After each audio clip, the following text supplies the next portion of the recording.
Let's get Eddie Guerrero on real quick. And then we're going to head to a break because we're running out of commercial time. Eddie, how you doing today? Fine. How are you? I'm doing pretty good. I guess to start, we've gotten some reports on your match with Dean Malenko last night. Were you okay with the finish, as far as, or did you shake it up a little? No, I got shaken up a little. How do you feel? I feel all right. Still a little woozy, but what? Not 100%. What exactly? What exactly happened? As I was shooting through the Frankensteiner, his head hit my head simultaneously as the back of my head hit the mat. So it was kind of a double shot in one. It wasn't done on purpose, but it happened. Yeah. Yeah. I was more just upset that me and Dean, we usually give great matches, and that was just a so-so match for us. Well, you've had a lot of chances to have some good matches with a lot of good young wrestlers in the company. Yeah, and it just hasn't been happening. Maybe I'm losing my touch or something. I don't know. Oh no, I think that you did real well. Like match for that Matt Hardy last week was real good. No, I could have been a lot better. I'm just that sometimes I've noticed that the best wrestlers are their worst critics, and sometimes I've also noticed that the worst wrestlers think that they have the best matches. Have you ever noticed? I haven't heard that one in a long time. I've noticed that, like, guys that really aren't that good are always like talking about how great they are, and then like someone like you or Chris Benoit, like almost will always like down and play the quality of your own matches, and you're like probably the top guys in the country right now.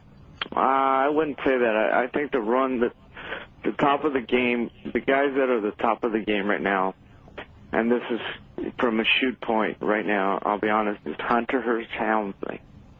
Man, that guy has impressed me so much. Well, his match with Jericho I thought was phenomenal. And Chris Benoit. And Jericho has improved immensely. Oh, my God. Those guys, if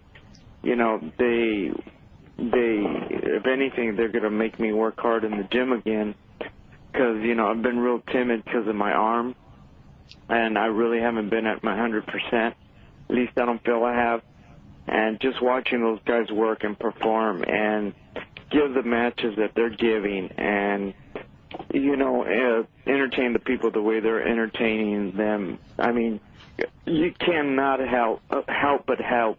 You have the utmost respect for them. I mean, they're awesome. They're good people. I thought the match with Helmsley and Jericho on Monday was just phenomenal. Wasn't it? Yeah. I mean, when Chris came, me and Chris, we get along good, and when he came down, all I couldn't stop complimenting him because, I know Hunter, he's the leader out there, and that's what gives me, to me, he's the Ric Flair of the 90s, the 2000s, right, the new millennium. He can have a match with anybody. And the thing that I was impressed about Jericho was right there for everything. He had great charisma, great timing. He wasn't slow. He never backed off of anything. He was there. I mean, Jericho's got it going, man. He really does. Yeah, he's put the whole package together in the last year or so. Yeah, especially in the last couple months. He's kicking ass. And Benoit, not because he's my friend, but Benoit, man, what a talent. He's producing. It's kind of like a challenge. It's kind of like they're testing him every week, and every week they test him, he's coming through. And I mean, how can you not admire guys like that? I want to read this one for Brian. It's also for me. It's from Scott Shapiro in Orlando. No, it's nothing to worry about. It says, I work out at the same gym as Rena Miro, World's Gym in Oviedo, Rena Miro, Florida. Sable, right? Yes, Sable. And he goes, and I can honestly tell you that Rena Miro cannot come close to squatting 405 pounds. He goes, she's stronger than the average woman on the street, but I'm 5'11", 200, and I can barely squat 405, and Rena Miro is probably not able to do more than 250, which is actually a hell of a squat. I'm thinking that's a 225 bench, though. What? She meant 225. Really? That's more than I bench. As opposed to 225 pounds. No, 225s. She was doing benches with 225s with dumbbells, right? Is that what you're telling me? One in each hand. That's more than I bench. That's not 225s. Is not more than you bench. Hey man, I'm a weakling. No, there was an article in Muscle and Fitness that just came out where it said that Rena Mero can bench press 225 and squat 405, and I was rather skeptical of those numbers. Well, if you believe that, then you believe that pigs can fly. Nothing against Rena, because she's a sweetheart and she's a very nice person, and I love Mark Merrill. He's a good guy, but you know, I think the magazine sometimes tends exaggerate a little bit sometimes, you know. In that case, quite a bit. Anyway, we're gonna. Have you ever wrestled European?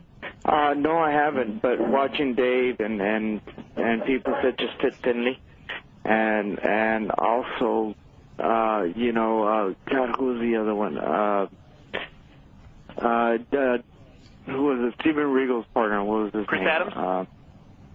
Fit Finley, Dave Taylor. Dave Taylor, yes, Dave Taylor. The phenomenal wrestlers, all of them. You know, they just never got their due credit. You know. You know, a lot of people sort of know your background in that your older brothers were pro wrestlers. Your father was a legendary pro wrestler in Mexico. At what age? I mean, you started professional wrestling, what, about 18, 19? 19. Yeah. At what age did you gravitate towards wrestling, and was it something you always knew you were going to do, or just because of the family? Dave, one thing that I admire about my dad is that he never pushed wrestling on us. He let us play other sports, and he never insisted on wrestling. You know, he let that be a choice of our own. But when we did decide to wrestle, he was a perfectionist, you know. And basically, we were representing his name out there. And at that time, you know, being the world heavyweight champion and you know, the junior heavyweight, and the name that he carried, well, you know, he was harsh on us. So, you know, there was a lot of pressure there when we did decide to carry on the wrestling tradition. You know, the doors were open, but at the same time, it was hard to live up to the name. So it was kind of like it was a plus but a negative at the same time. And like, you know, getting back to your question, growing up, my dad never pushed wrestling on us. We played all sports, football, basketball, baseball. But, you know, you watch your father growing up wrestling and your older brothers, and, you know, you get out on the road with them and you live that lifestyle and you live it and you see, you just learn to love it. And that's what I've always wanted to do. You know, I can speak for myself, and I know that Chavo Jr., you know, was the same way. I mean, he's 3 years younger than me. He's basically like my younger brother. You know, technically he's my nephew, but he's my younger brother, you know, like in real life. And that's all we dreamed. I mean, I remember wrestling. Everybody had jungle gyms in the backyard. We had a wrestling ring. And I remember we used to wrestle. We used to make up, you know, scenarios and wrestle cage matches. And, I mean, we even had, you know, how do you say, ketchup, packages of ketchup, you know. For blood. And we would put it on our forehead and pretend we were bleeding and stuff. I mean, our game, you know, was wrestling. I mean, we lived and we lived and played wrestling. So I guess maybe that's why it comes natural to us in the ring, and maybe that's why we're so hard on ourselves when it comes to wrestling. When somebody thinks, God, that's a good match, and we say to ourselves, you know, that was a shitty match, because we know what we can produce out there. You know, I guess that's where it comes from. You know. Yeah, now you would have been, you know, because Chavo, your older brother is what would he be? About what age? He's 19 years older than me. Yeah. And he was in Los Angeles and Japan and in many places, Mexico as well. I mean, a lot of newer fans, you know, and there's so many people who have come onto wrestling in the last 2-3 years, you know, and Chavo Guerrero, you know, the father of the WCW, Chavo Guerrero Jr. Right. His father, when we were growing up, I mean, it was a phenomenal wrestler. Oh, yes, he was. I mean, he was the top of the game when it came to junior heavyweight. Dave, I don't know if you know this, but he was one of the very few Mexican wrestlers. He's the only Mexican wrestler, besides I think Mil Máscaras, that actually held a title in Japan. And he held it for he held it for like 3 or 4 years. Oh, yeah, that international junior heavyweight. That's right. And he beat Fujinami for it. And then he switched companies with Baba, and then he held it there for like 2 years. So he was, my brother, Chavo, he accomplished a lot. He just never got the international recognition that I have had the opportunity of having because, of the evolution of wrestling and stuff like that. But my brother, Chavo, accomplished a lot, just as my other brothers, Mondo and Hector. They accomplished a lot, too. They just, they never had that national exposure that I've had the pleasure of having, the opportunity of having, We've got a lot of emails and also got a full bank of calls. This is first from Alan Blackstock in Blackpool, England, who wants to know, looking back, what would you consider your funnest time and the best time of your career? My funnest time? I think I had a lot of fun time with Art Bar, God rest his soul. Man, we had a great time. Because we were just always having fun out there, and, if I wasn't with my wife and my kids, I was living with him. Basically, he was my family. So, he was like, believe it or not, when I first met him, I wanted to kick his ass. I couldn't stand him. We couldn't see each other. And then Tonio Peña, I don't know why, he tagged us up. Maybe he saw something, and like the first couple months, we were basically at each other's throats, and then sooner or later we just decided to work together, and then the chemistry flowed, and then he was like a brother to me by the end of the second year. Literally like a brother. That's why when he passed away, it was so hard for me, But that was my funnest time, and I'll be honest with you, I'm having fun again. I'm having fun again now in WWF. This is a dream for me to be here, because I never thought I could be in WWF, because at the time I was growing up, it was a big man era. You would never see a smaller wrestler out there. And now that the business has changed and people know that it's entertainment and it's about talent, and they like to see, good, solid wrestling out there, plus being entertained with storylines and stuff like that, being able to do that in WWF, which to me is probably, the number one company in the world. And I'm not just saying that because I'm working there. But, to be able to do that is just a dream come true to me, and I'm having a lot of fun. I'm having fun in the dressing room, which I haven't had fun in like 4 years. Something I was going to ask you about is how was the comeback? A year? A year ago. A year and a half ago, on New Year's Eve, you got in a really bad car accident, which from the injuries, nobody ever said to me that you wouldn't be able to come back from it, but I heard those injuries and knowing your style being high flying, I was going like, boy, this, if the injuries don't heal, like for a guy with your style, a lot of injuries. I'll be honest with you, I was really scared. For the first 2 days, I didn't know if I was going to live because I had a lacerated liver, and I was bleeding. And even if they would have operated, they didn't know if the bleeding was going to stop. So thank God, as the liver rejuvenates itself and it stopped bleeding. And then, I had reconstructive surgery done on my left ankle, my shin. Then it was like, well, we don't know if you're going to walk normal again. And it went from that till it's going to take you 8 months to walk again, and then it's going to take you a year to wrestle again. Well, thank God, within 6 months I was back in the ring, and it was a big, heavy pressure to go out there and produce because, the fans don't understand that you're hurt. They don't understand, what you've gone through and stuff like that, and your personal problems or situations. They want to be entertained. That's why they pay the ticket. So yes, it was a heavy burden for me when I came back to go out there and try and produce the same kind of matches that I was producing before. When you first came back, I noticed it was. I mean, and I don't know how you would describe it. Your first match back, it would be like on and off, like you would have one match where it was like technically wrestling wise you were really good, but it seemed like you were subdued as far as I don't want. What's being careful.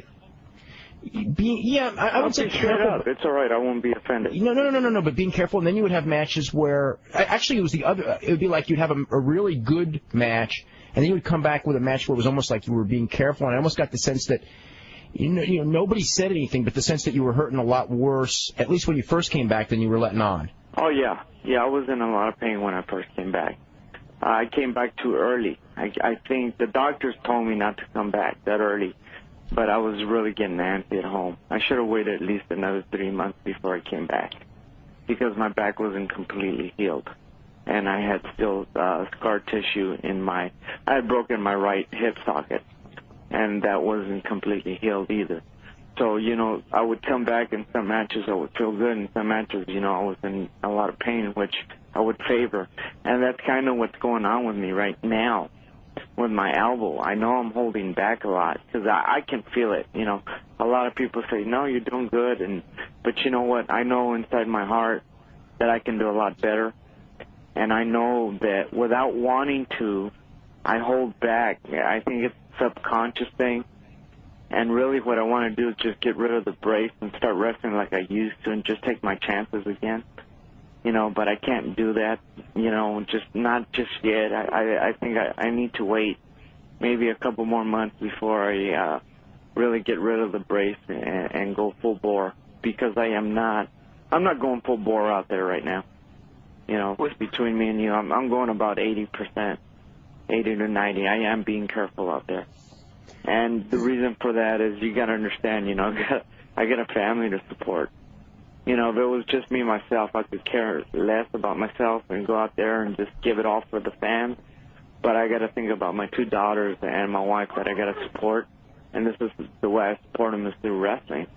And so, I do have to be smart in what I do out there. Was it a decision by you to take the frog splash out, or did they tell you not to do it anymore? Or be honest, waiting? Yes, they did tell me not to do it.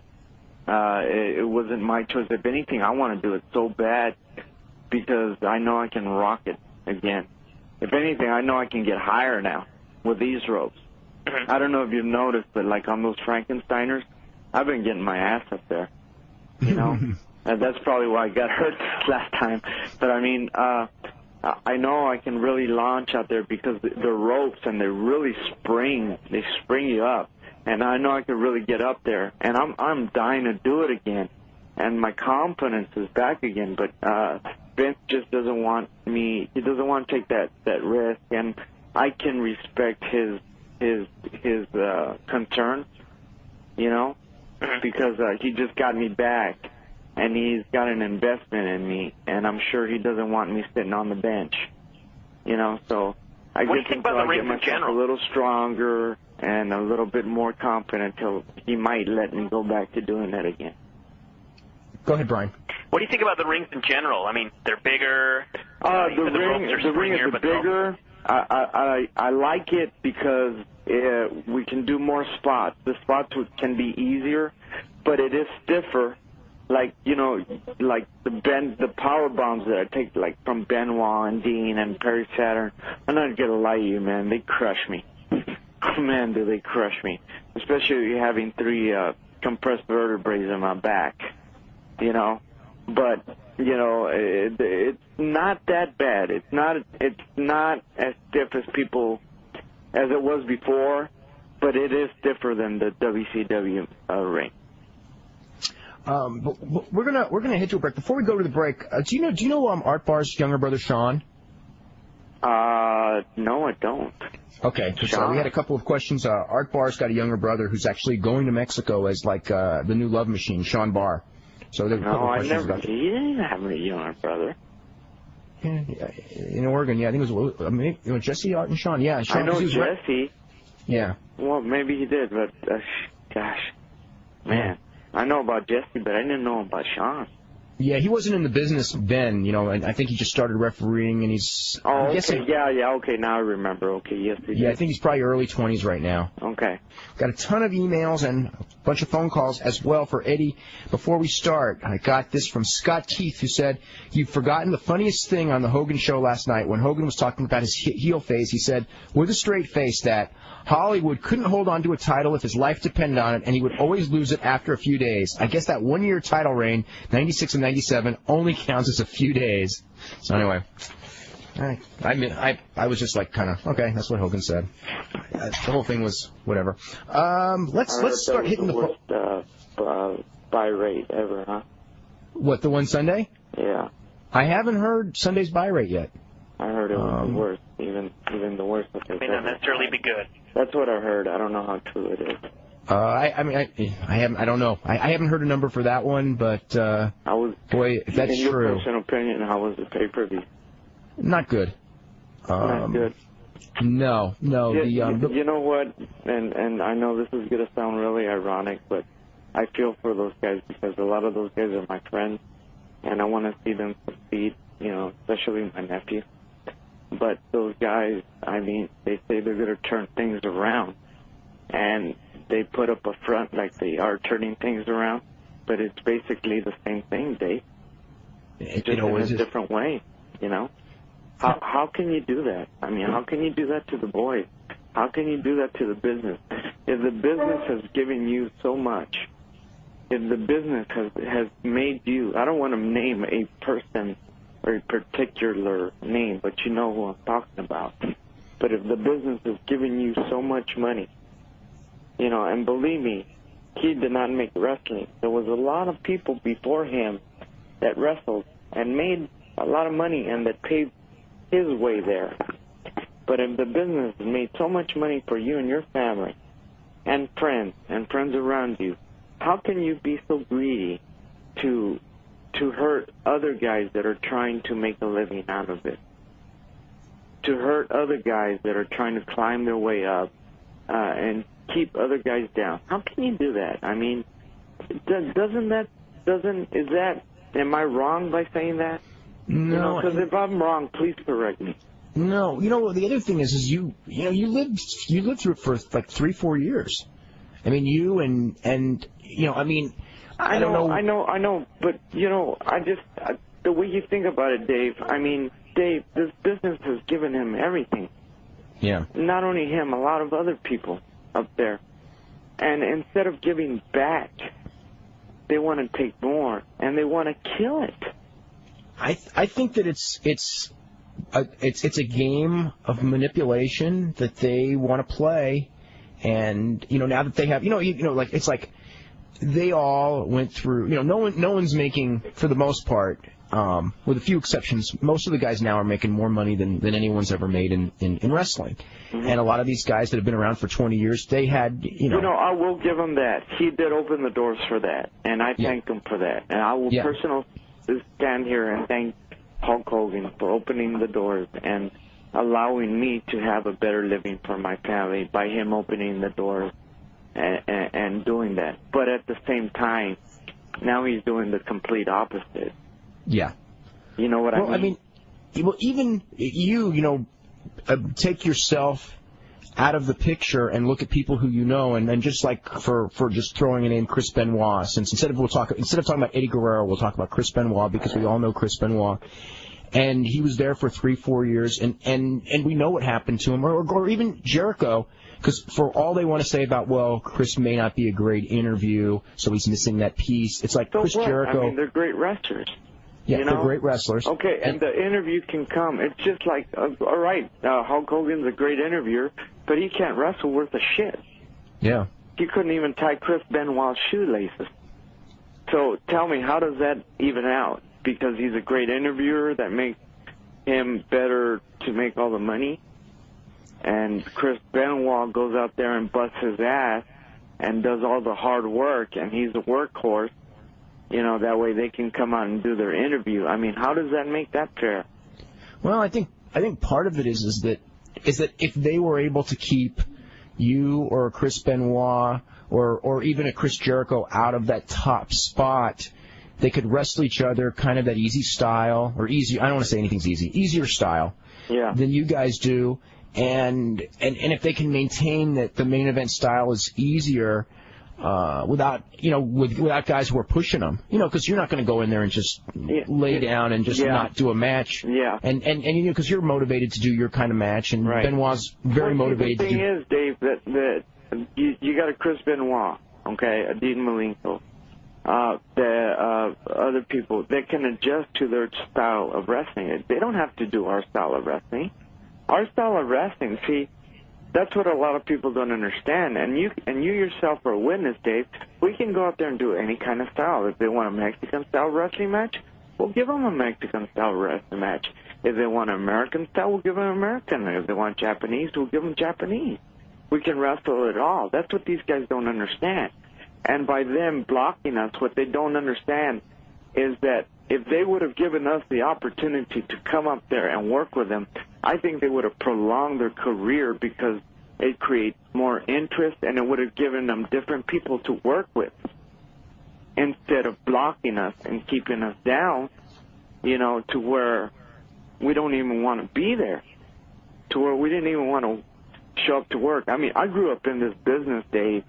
I mean, loving it, living it, dreaming it, eating it, doing, excuse my language, but shitting it. You know what I mean? And for me, the only happiness that I had was when I was inside the ring. When I was inside the ring, see, nobody can take that away from me. No promoter, no wrestler, nobody can take that away from me except God, because that's a God-given gift. Whether it be 1 minute or whether it be 20 minutes or an hour, that's mine. But outside of the ring, it was a living hell. It became a living hell. Inside the dressing room, I mean, you didn't know whether to smile, whether to be happy, and all that. And what they're trying to do now is they're trying to make it, happy again, and they're trying to make it good again. But you tell me, they did that for the first couple, I guess, maybe a month or two, and now they're making it into a ridiculous show. And that's my opinion. I mean, I have liked a few of their shows. I've probably disliked more than I've liked.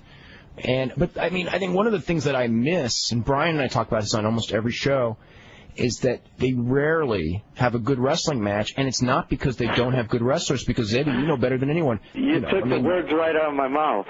I mean, we could name 10, 12 guys that are really talented wrestlers there, but they never wrestle each other, and if they do, it's ruined by a run-in in 90 seconds, so what does it matter? And I mean, they're trying to recreate what they had 3 years ago, but I don't think they realize how many good matches they had.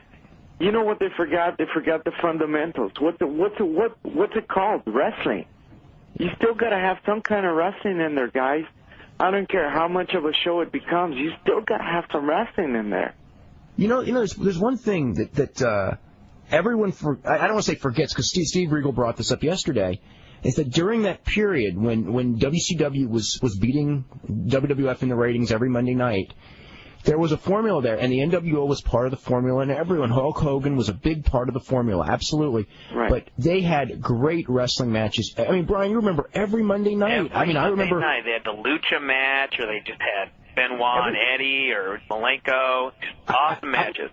I can tell you, Monday night, I used to look forward to 5 o'clock. I mean, I was excited because Nitro was going to start, and there would be a little bit of everything for everyone. I mean, I could see Ultimo Dragon, and I could see Rey Mysterio Jr., Eddie Guerrero, Psicosis, and, you get good wrestling. You got Ric Flair to do interviews. There was a little bit of everything. Right. They had a little bit of everything for everybody, right? And you're absolutely right. That's what made Nitro so good, is that they gave a variety. And I think that's what WWF has now, a variety. Vince had to go that way. He had to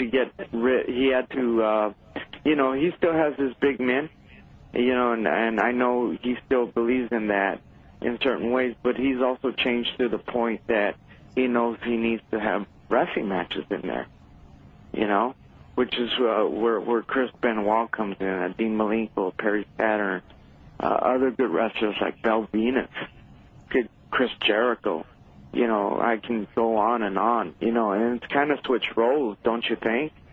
Yeah, the other thing is that there really are not, most of the guys in WWF right now are guys that you could have a match with, and then the few guys that aren't quite as good, they know how to use them effectively too, and they're not in the dominant position either. Mm-hmm. They're just, like if the Godfather, the Godfather's ring entrance, so he does his ring entrance, and everyone goes up for it because it's part of the show, and they love that part of the show. Oh yeah, he's great at what he does. Yeah, right, exactly. But it's not like, they're not asking him to do what he can't do. And, no one's stinking out the joints, if you know what I mean. Right. Yeah, we've got to hit the calls because we've got a full bank here, and we've been getting into them. Let's go to Hector in Texas. You're first up with Eddie. Yeah, Eddie, I'm from El Paso, and I'm a big fan of yours. I wanted to know. I'm sorry, Hector. I was at the house show last week, and I just wanted to ask you, what do you think about the reaction you got in that show? He's asking about. Yeah, he was in Las Cruces at the show the other night. Oh God, it sent chills up my spine. I just wish I could have had more time, to wrestle. God, how can I not be excited and thrilled about that reaction? You go to your hometown and they're chanting your name, even though you may be a bad guy or a good guy or whatever, and they're chanting your name. How can you not like it? And especially being a hometown. Yeah, man, it was a great thrill for me. And another question is, and this is my last question, if you could bring a few guys from WCW other than your cousin, who would you bring, to the WWF? Who would I bring to WWF? Yeah. I know this sounds really bogus, but I would bring my nephew Chavo. He said besides Chavo. I would bring Billy Kidman. I would bring Rey Mysterio Jr. And who else would I bring? A lot of respect for him. I would like to see Kurt Hennig back. Kurt Hennig, if they would give Kurt Hennig the opportunity to go out and perform the way he can and has before, he was a hell of a performer.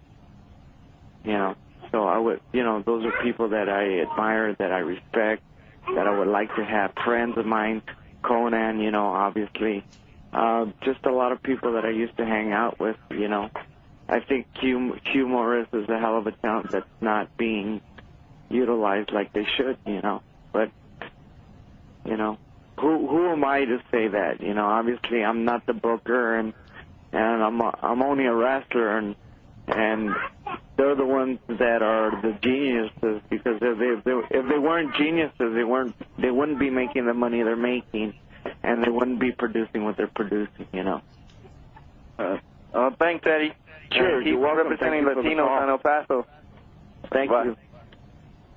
Okay, real quick before we go to the next call, I've got this because it actually popped in my head, and we've gotten a couple of emails about this. The basic gist is, looking back, I mean, we've talked about, wrestling, main events in Mexico, a lot of great matches in Japan, WCW, WWF.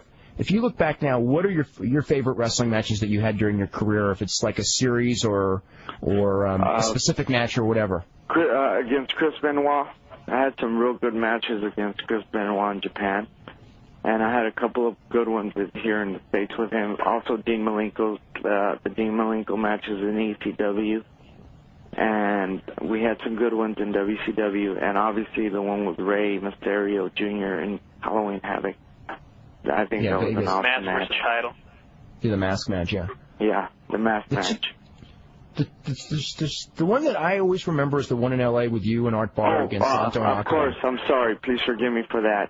But, I mean, that's the number one, man. I mean, how can you forget that? Santo and Octagon against me and Art for our hair. Jeez, what else do you want? And Art just stole the show. He was a man. Art was a man. God rest his soul, but he was a man. I have nothing. A lot of my success I owe to him. Do you? Because I noticed some of your mannerisms and everything. You picked up a lot, a lot of his stuff. What Art taught me, Dave? Not to be shy. Not to be shy in front of the camera. Let it out. So, like, you see that Latino heat, a lot of people say I'm being stereotyped and stuff like that. believe me or not, that's really a Chicano, That's what I am, but basically I don't have the accent. But you go to El Paso, where I grew up, a lot of guys talk like that, man, We get that accent, and it's not being stereotyped. I mean, that's what I am, and I'm portraying that just in a fun way. That's all I'm doing, and that comes from art. Art, I would have never been able to do that if I didn't tag team with art. Art brought, I was so serious about wrestling, and I believed in just being straight out wrestler in the ring. I never believed in how do you say, portraying to the people and making it entertaining to the people until I saw Art. And, I would look at him, I was going, God, why is he getting paid double more than I am, and I'm busting my ass, and he's making more money, and people love him more than I do. Then they do me. And it's just because he had charisma, and he knew how to make the people laugh, cry, mad, and anything he wanted to do. And, who else taught me a lot of that was Negro Casas. Just two great showmen that could go out there and wrestle and do it all. And if anything, I owe a lot of my stuff to Art. Not that I have a lot of great stuff, but I mean, what I do have, Art is a big part of it.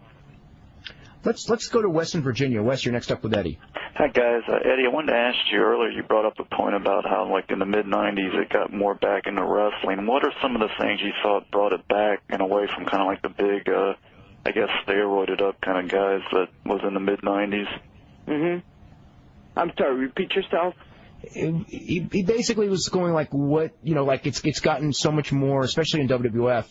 There's more. It's a lot more wrestling oriented. Okay, well, let me ask you this question: how many times can you see somebody go out there and pose, and then run and hit the rope and hit a tackle and not fall down? I don't know, because I haven't been to a bodybuilding contest in years. How many times can you see that? Yeah. And you saw that basically for 10 years. I mean, in different ways, but that's what you saw, right or wrong. Yeah, well, with an exception of few wrestlers. I'm not saying every wrestler was like that, but I would say 80% of them were. And I think people got tired of seeing that, and people wanted to see wrestling again. Maybe not the American grab a hold, work it, drop down, tackle, get it again, but I think more of the Japanese style that Chris Benoit, Dean Malenko brought, Jericho brought to the States, where you get a little bit of everything, a little bit of flying, a little bit of mat wrestling, and a little bit of rocking and rolling, punching, kicking, suplexes, and stuff like that. Just a combination of everything, which entertains the people. And then you got your big men that come out there and kick ass. And then you got your guys that are great interviewers, such as The Rock, Ric Flair, people that can just turn it on the mic, and that's what wrestling is now. It's just a great all-around entertainment show. It's a physical soap opera. That's what it is, really, if you look at it.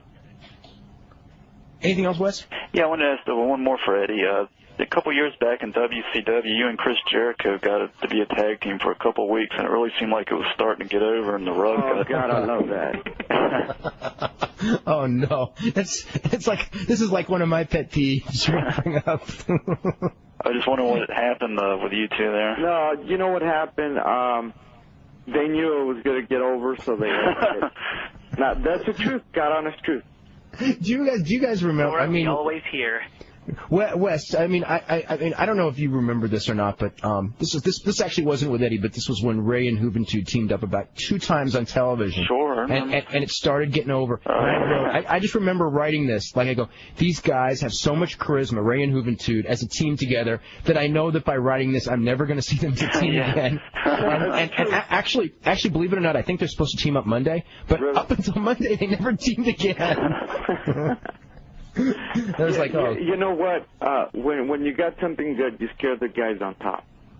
And when you scare the guys on top, they're the first ones that are going to go out and have an egg. And if I ever get a chance to tag team with Jericho, I know we'd be a good tag team. You know, I think it'd be kind of... I cannot compare Jericho to Art because there's only one Art bar. But I know me and Jericho can create our own different style of tag team, you know, that would entertain the people. You know, but Jericho's so over with the people now that they love him, you know. And me, I'm kind of like what you call a tweener. They love China, but they don't like me. You know, they still want to hate me. They still want to see me as a bad guy. And I believe that a lot of people think, what the heck is China, you know, this awesome-looking woman, you know, doing with a dweeb like Eddie Guerrero. And I think there's mixed emotions, and I think that's where I'm stuck right now, you know. I think that if I were to get one solid direction, either I think I'm a better heel than I am a babyface. I think that if they would just let me go heel 100% and do my thing, that I could really rock and roll. Okay, guys, now it's time for WF Daily Trivia. Here's today's question. And what a coincidence this is. Who knew what the conversation was going to be like today? When Hulk Hogan was WWF champion, I think it was actually the last time he was WWF champion, he was said on a tour that the WWF belt was like a Christmas tree ornament in compared to a real world championship belt or a certain belt.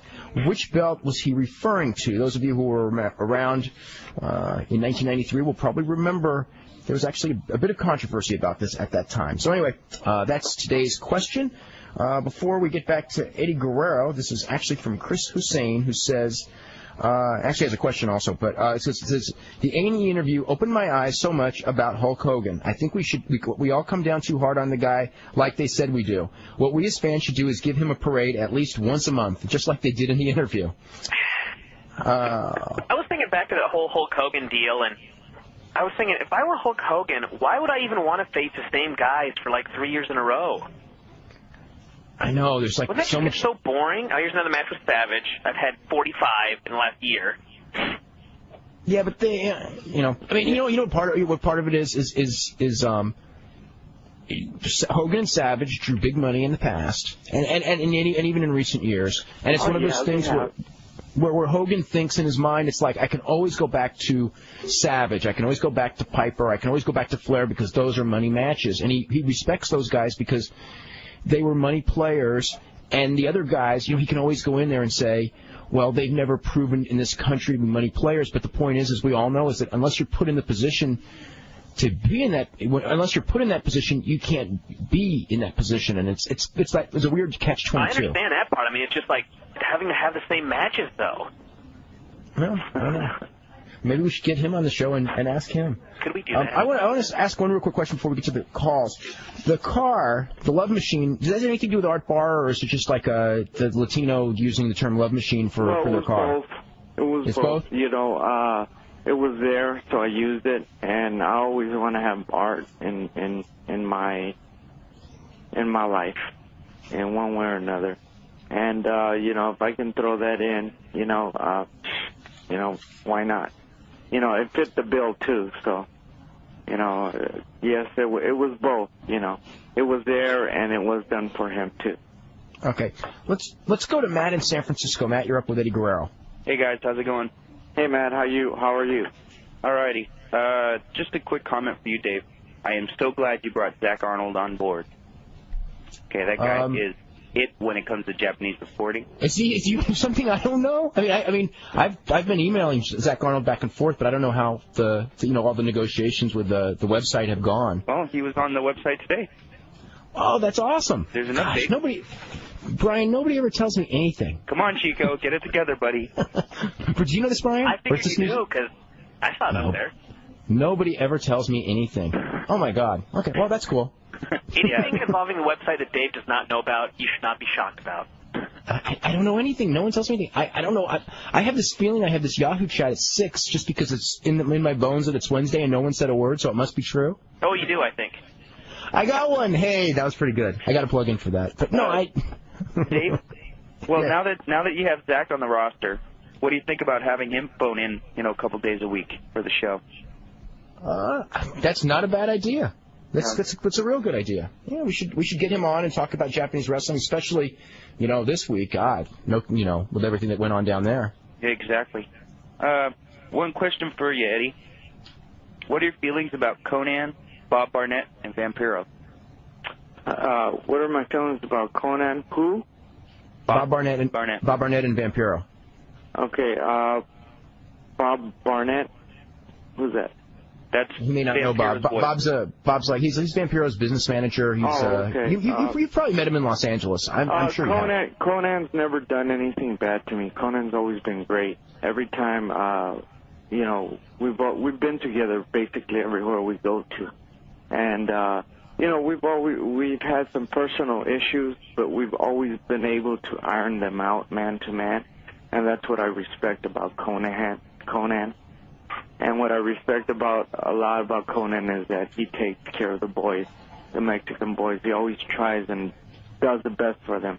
Unfortunately, he can never accomplish what he wants to with them, because of the situation. But Conan, inside, he is really a great guy. Obviously he's a businessman first and foremost, and will always take care of himself just like any other businessman will. But Conan is he is a class act. I do agree. Vamp, personally as a friend, I love him. He's a nice guy. But as a businessman, I wouldn't trust him as far as I could throw him. And that's a shoot. I'm sorry, I love the guy, but business-wise, he's very different. All right. I think a lot of people are like that, and he's not the only one that's like that. So I'm sure he's just looking out for himself. But I've dealt with too many situations with him to where he's not straight up with me, and he's God bless him. I don't want to talk bad about nobody. God bless him. I just he's a good guy. He's a good friend. I just don't trust him business-wise. And Bob Barnett, I don't know enough about Bob Barnett to say anything bad or negative. And even if I did, I wouldn't want to, That's none of my business, and I got nothing to do with him, so I'd rather just stay out of that subject. Anything else, Matt? Yeah, question for you, Dave. Why is it that WCW will not let any of their boys on your show? You'll have to ask them that question. I mean, for a while there, I think, there's when I was at the Pillman show not all that long ago, a couple of the guys asked to do it, and Vampiro actually did the show, and Paige wanted to do it that night. But I think that you have to ask them. I mean, I don't know that it's an outright ban. We actually have a couple of guys lined up, but I cross my fingers if they're going to be on. So, I mean, it's the same thing. It's like, since I was told that nobody would be on, that we had Candido on, we had Mysterio on. So it's like, I don't know what, I really don't know what the deal is. It almost seems like whatever the day is, too. Yeah, because guys have been called up and said, you cannot do the show, and then 2 days later, another guy from the company is on, and no one called them up and told them they couldn't do the show. So I don't know, I don't know what the situation is. I mean, obviously there have been guys who have been told, and Juventud was, I've been wanting Juventud on the show since the first day we did the show, just to give him a chance to talk. Yeah, Hoovy Juice. And, for various reasons, mainly because he was living in Mexico, it was hard to pull it off. And then finally we got it arranged. And then that day, they called up and said he couldn't do it. And it was kind of disappointing, But, as far as an answer as to why, you gotta ask them. I don't know. Wow. Do you have a lineup for, the next couple of weeks? I mean, I know next week we've got Cornette on Monday. I know we've got Kurt Angle. We got Kurt Angle tomorrow. We got Jerry Lynn Tuesday. I can give you the rundown, guys. Al, why don't you run down everybody? It's Kurt Angle tomorrow. Then we've got Frank Shamrock is on Friday. Next week is Jim Cornette on Monday, Jerry Lynn Tuesday, Mike Mooneyham on Wednesday. Thursday's going to be an archive because we'll be en route to the Louisville Gardens because Friday we'll be broadcasting live from there for the Jim Cornette Show. And then Monday the 26th is Lenny Lane. Oh, really? And then tentatively for Thursday and Friday of that week, the 29th and 30th, it's Shannon Moore and Gene Kaninsky. That Lane interview is going to be very interesting. So I hear, because I heard that he was on WCW Live, and they got rid of him like really quick. That's what I was told. I mean, I didn't, that's, so I don't know. It's just... One more question for you there, Eddie. Sure. What are your feelings about Crash Holly? Crash Holly? Yeah, Mike. In what way? In the locker room. Crash Holly, I think he's a great guy, man. He's fun to be around. He is a character, I'll tell you that much. Yeah, he is. He's fun. Every guy I've met in WWF has been great. They've treated not just myself, but all of us with respect. I speak about Perry, Malenko, and Benoit with respect. They all give us a lot of respect. And they're just great guys, They really are. So, be honest with you, I'm happy again. I really am. I really am happy again. Okay, not being able to predict the future. What was it like? I mean, and the reason I ask is because, you've got kids at home, you're married, and you had a really well-paying, guaranteed job with WCW, even though as you could, you were miserable a lot of the time. But still, I mean, it was a lot of money, it was great income, and it was guaranteed. And what was it like? Was it easy for you to leave? I mean, when the time came and made that decision, or was it a really hard choice? No, it wasn't a hard choice. It was really easy. Okay. I'll be honest with you. I never expected it to happen because I had tried so hard before, and they would never let us go. Eric would never let me go. Eric, we had our spats before, but Eric, believe it or not, is a really good guy. And, Eric is like, I'm a lot like Eric. We live our emotions.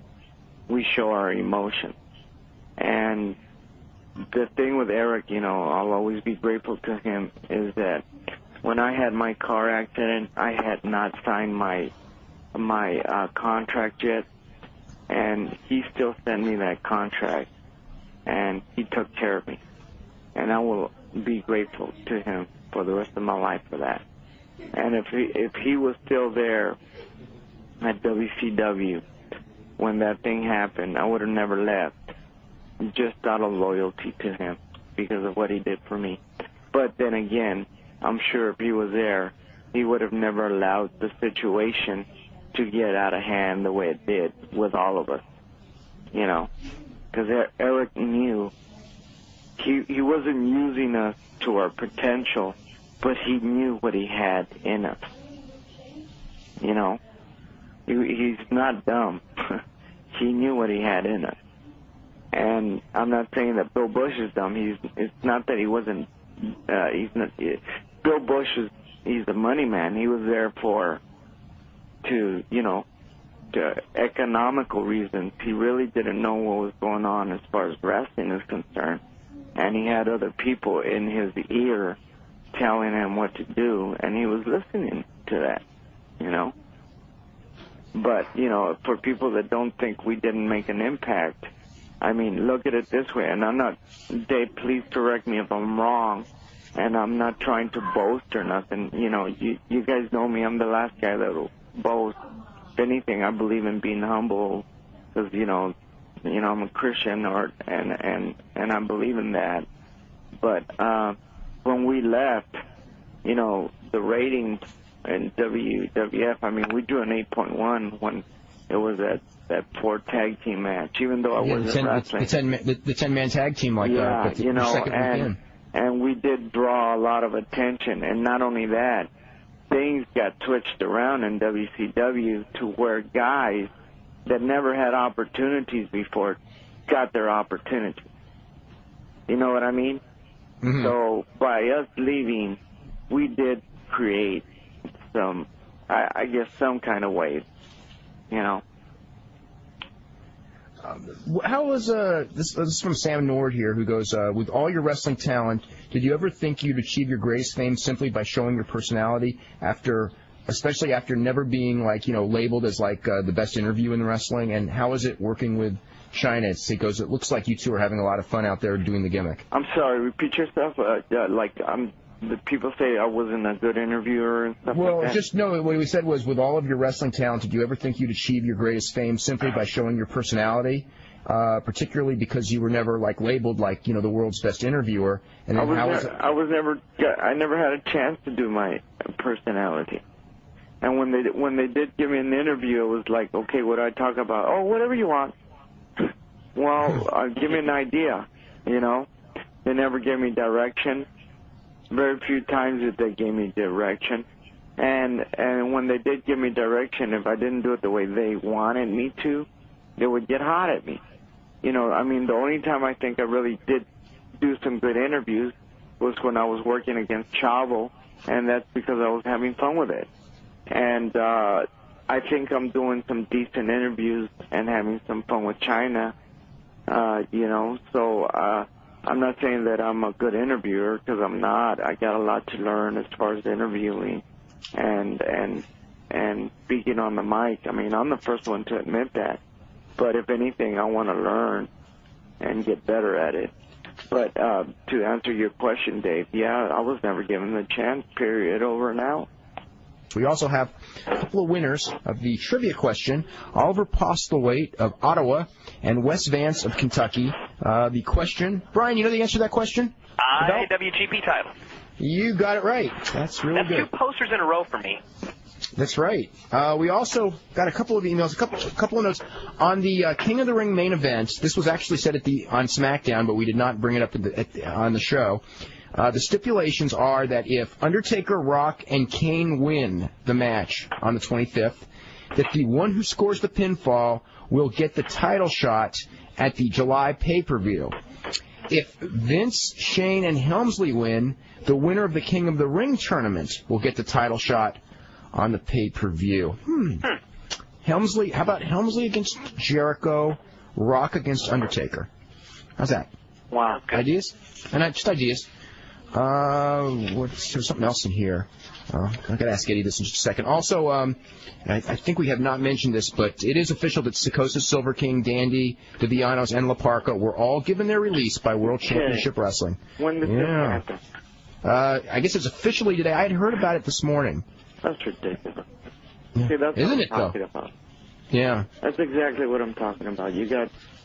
Tell me which one of those guys is not a good talent. Of those guys? Oh God, those guys are all good talents. Especially, you know what was amazing to me was since the beginning, since they got there, all they did was just use them. Yeah. And they weren't even given a chance. So that just goes to show you the politics over there.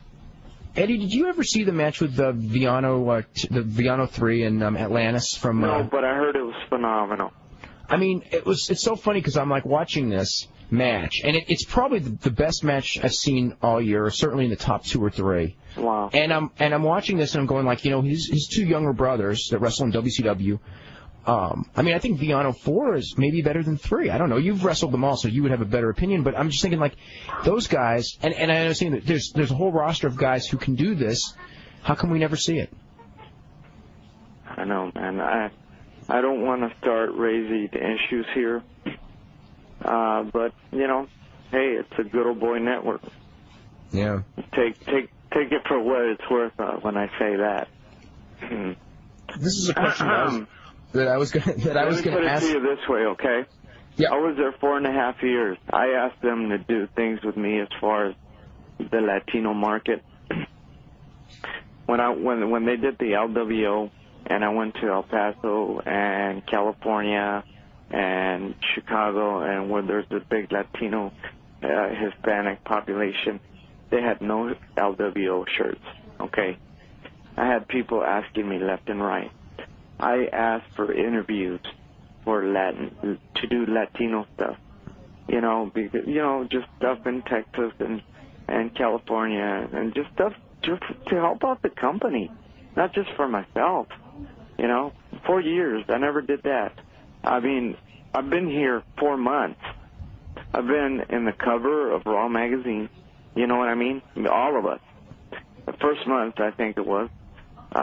We were there 4 years. We never got that. I've already done an interview with TV Guide Latino. I've already done an interview with People Magazine Latino. It just goes to show you the difference of quality, of professionalism. And I don't want to bring up or, like I said, raise any issues, but, you know, I don't think the color of your skin or the type of ethnic background you come from is an issue here in this company that I'm working for, which is WWF, to where it might be over there. You know, how's merchandising going? Huh? How's merchandising going as far as like T-shirts and that sort of thing? We're getting on that. The only thing is, just that my shirt should be. We came out with those radical shirts. You got to remember that when we came in at a spur of the moment. So like the radical shirts and all that, it took, you know, they rushed that. But like other people that come in, you know, they come in with like 4 or 5 months knowing ahead of time, so they get a chance to prepare for all of that. So when they do come in, they're set. When we came in, we weren't set for that. And what I respect about them is like every shirt, they don't just get a shirt and throw it out there. They go through like 18 people, and everybody gives their opinion on it, and they want to see what's going to be best as far as the sales is concerned, as far as the character is concerned, as far as where Vince wants to go with your character and stuff like that. And that's what I admire. So, you know, I think that's what's going on right now with our merchandising. Not just speaking for myself, I'm speaking for, you know, Chris, Dean, Perry, and myself, is that our characters really haven't been established. I have a character, but it's really not established if you think about it. You don't know whether I'm a babyface or a heel yet. You know, really, if you think about it. You know, you'll have people cheering for China, and then the next minute they're yelling, Eddie sucks, Eddie sucks. And then the next minute, you know, she'll come up and knock the heck out of the guy, and I'll pin him, and they're all cheering for both of us. I mean, it's really weird, but at least we're getting a reaction, you know? So I think that's kind of what's going on. Chris Benoit obviously is working his ass off. He's producing, and man, what great matches is he having. I have nothing but the utmost respect for him. Perry, you know, they still don't know where they're going with him. I think Dean, they got an idea now for him, and it's just a matter of bringing it out. You know, so really, you know, we came in there, how do you say, we came in there knowing that we had been let go from over there. And really kind of like, you know, the storyline was like, we need a job, please give us a job. You know, and now that we do have our jobs, they don't know where they're going with us, really. I think they have an idea, but it's just not established completely. Kid, did I make sense? You know what I mean? Oh yeah. We got to rush through these callers because we've got a full bank and we're gonna get through it as soon as we can. Go ahead. I'm sorry. Let's go in on callers. Just ask like maybe 1 or 2 real quick questions because we're trying to get through as many as possible. John in Tampa, you're next up. Hey, what's up, Eddie? Hey, what's going on? I just want to ask, who's your favorite person to work in the ring with? Chris Benoit. Chris Benoit? Yep. I got some advice for you two. You said you needed to improve your interview skills, right? Yeah. You should get some old Cactus Jack tapes from ECW. Old Cactus what? Old Cactus Jack tapes from ECW. Those are some interviews right there. All right, you're on. I'll do that. All right. Thanks for the advice. In WWF too. Mick Foley interviews. Oh my God, the guys. Do you remember the interview he did right before the match where he retired, or even though he came back? I thought it was one of the best interviews I ever heard. He's incredible, isn't he? Yeah, the Fantastic. one on the SmackDown interview. Yeah. Let's go to Jamie in Alabama. Hi, Eddie. How you doing? Fine, Jamie. How are you? Pretty good. I know you haven't been in WWF that long, but who has been your idol since you've been growing when you were like in training and wrestling? Who were you wanting to be like, or who inspired you as you were training? Who was my idol when I was training? Yeah. Well, I always just admired my dad. I know the people aren't smart to my dad, but I saw a lot of my dad's old tapes. I admired my one dad. more question. I admired my brother Chavo a lot. Obviously my brothers, but my brother Chavo really had who would you a like big to influence on wrestle me. or feud with? And Ric Flair, believe it or not. I love his psychology. I've always liked his psychology. And Jamie, anything else? That's it. I appreciate it, Eddie, and good luck in the future. Thank you. Were you, since you brought up Ric Flair, were you disappointed that you never had a chance to do like any kind of a program with Ric Flair? Or, I did at the beginning, but they never followed it through. I had a couple matches. I think I had like 3 or 4 matches, and I had some decent matches with him. I just wish that I could have kept on working with him. I mean, the man can still go. He's phenomenal. I know people say he's old and all that, and a lot of people say once you've seen him, once or twice you've seen it all. But believe it or not, when he wants to go and turn it on, he can have one hell of a match. He really can, and a different style of match. He can get anybody and go out there and have a match. That's what he can do. That's what I admire about him. He can have a match with anybody. With Vince Russo and with David Flair. With David Flair while handcuffed. Well, I'll leave that one out. Let's go to Ricardo. That was pretty bad, but that wasn't his fault. No, he had a match with Vince Russo that was I would call a miracle. I mean, it wasn't like it wasn't a great match, but it was with Vince Russo. I mean, what do you Yeah. It was a miracle. Let's go to for Vince. He's trying to do the best he can. Let's go to Ricardo in New York. Yes. Hi, Dave. Hi, Brian. Hi, Mr. Guerrero. Yes, sir. First of all, a quick question and a comment. The question is, could you tell us? Maybe you talked about this already. What is the difference between the WCW backstage environment compared to the WWF backstage environment? And Eddie, I'm going to hang up, so I just want to tell you something in Spanish. Usted es el mejor y no deje que nadie le diga lo contrario, señor. Gracias, amable. To answer your question real quick, sure. It's the same thing. Backstage, the environment is fun, and everybody's on the same team in WWF. And in WCW, everybody's for themselves. Not everybody, but I would say the top players are for themselves. And it's basically a den of snakes. All right. Okay, Eddie, before we go, as far as the character that you now play, and there's been criticism of the character, what's your thoughts as far as, how much of that was your decision, how much of that was their suggestion, and how far... That was my decision. I just think it's an entertaining character. I think it's kind of like a Cheech and Chong character. Yeah. A wrestling Cheech and Chong. That's what I'm trying to do, really. And if people love Cheech, So I just think it's entertaining. I mean, what do you guys want? You guys want to be entertaining, right? Now, as far as wrestlers, you guys know I can wrestle. I just want to be entertaining in a way that I can entertain outside of the ring. You know what I mean? And I've had that privilege of doing it with China. And I think, a lot of people may be mad or say I'm being stereotyped. But how can you say that when you got guys doing like Godfather? I mean, doing the pimping gimmick, and you got all kinds of other stuff that I don't want to mention that are even more stereotyped than that. It's just all I'm doing is being one of the guys of the neighborhood that I grew up in. So stereotyping? No, I'm just being myself. That's all. Being one of my homies that I grew up with, really. That's what I'm doing.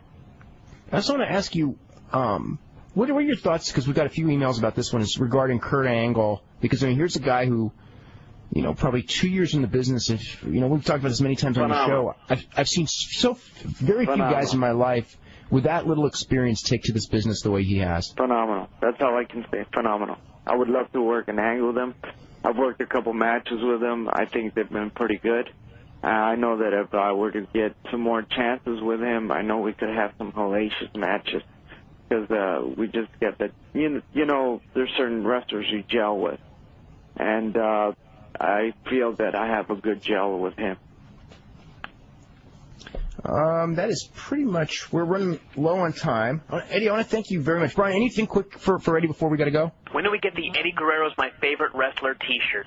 All right, everybody's been telling me that, and I'm going to go ahead and come out with that. But I got to do it in my character, so I got to think of something a little different.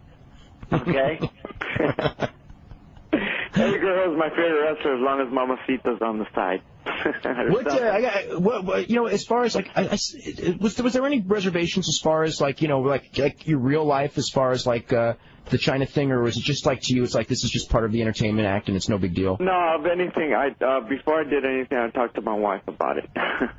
And she, the good thing was Joni China was so professional. She's such a professional. And she's such a sweet girl that she even talked to my wife personally and, made sure, gave her confidence and made sure that everything was going to be cool, so thank God for that. And I'm happy working with her. She's great. She tries hard.